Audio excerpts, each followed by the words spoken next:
time for me to lose in my life. I found only time will tell. I will figure out that we can, baby, we can do the one I stand in.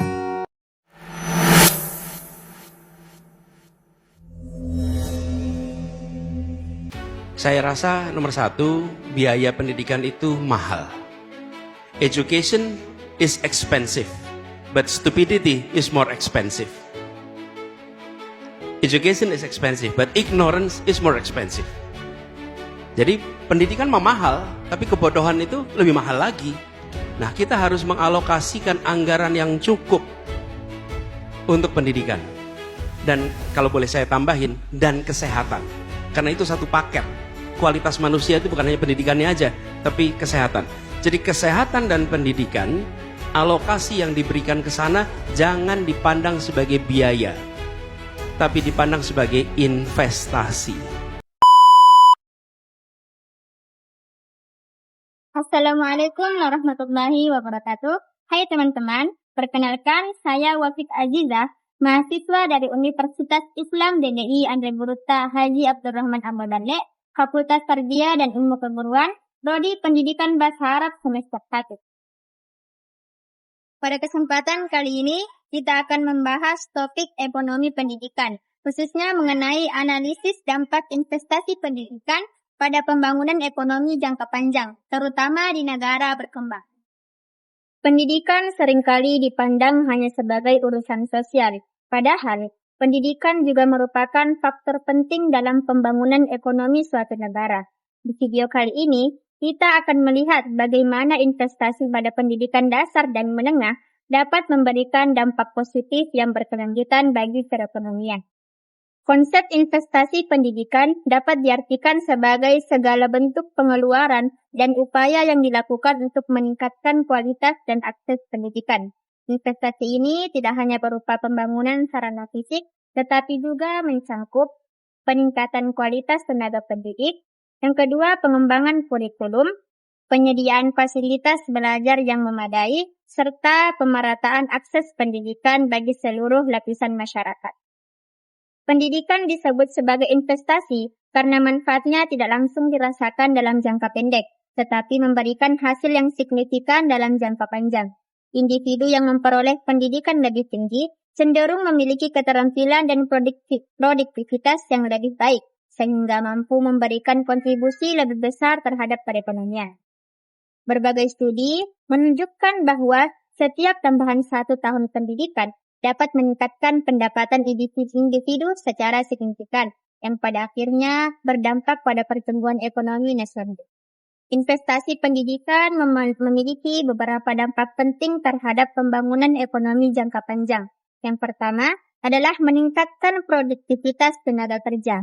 Pendidikan membekali individu dengan pengetahuan dan keterampilan yang dibutuhkan dalam dunia kerja. Tenaga kerja yang terdidik cenderung lebih produktif, adaptif terhadap pengembangan teknologi, dan mampu berinovasi. Hal ini berdampak langsung pada peningkatan output dan pertumbuhan ekonomi. Yang kedua adalah mengurangi pengangguran dan kemiskinan. Pendidikan dasar dan menengah yang berkualitas dapat menekan angka putus sekolah dan meningkatkan peluang kerja. Semakin tinggi tingkat pendidikan masyarakat, semakin rendah tingkat pengangguran dan kemiskinan, sehingga kesejahteraan sosial dapat meningkat. Yang ketiga adalah mendorong transformasi struktur ekonomi. Negara yang berinvestasi dalam pendidikan memiliki peluang lebih besar untuk beralih dari sektor ekonomi tradisional menuju sektor industri dan jasa yang bernilai tambah tinggi. Dengan demikian, pendidikan menjadi fondasi utama dalam pembangunan ekonomi berkelanjutan. Beberapa negara berkembang menunjukkan keberhasilan dalam mengintegrasikan pendidikan dengan pembangunan ekonomi. Yang pertama adalah negara Vietnam. Vietnam secara konsisten berinvestasi pada pendidikan dasar dan menengah, khususnya dalam peningkatan kualitas guru dan penguatan mata pelajaran inti seperti matematika dan sains. Kebijakan ini menghasilkan sumber daya manusia yang kompeten dan mampu menarik investasi asing, sehingga mendorong pertumbuhan ekonomi dan menurunkan angka kemiskinan. Negara yang kedua adalah Korea Selatan. Pada awal pembangunan, Korea Selatan merupakan negara dengan kondisi ekonomi yang lemah. Namun, pemerintah menjadikan pendidikan sebagai prioritas utama. Investasi besar pada pendidikan menengah dan kejuruan berhasil menciptakan tenaga kerja terampil yang mendukung industrialisasi dan pertumbuhan ekonomi yang pesat. Negara yang ketiga adalah Indonesia. Indonesia juga telah menunjukkan komitmen dalam investasi pendidikan melalui program wajib belajar, bantuan operasional sekolah, serta alokasi anggaran pendidikan sebesar 20% dari APBN.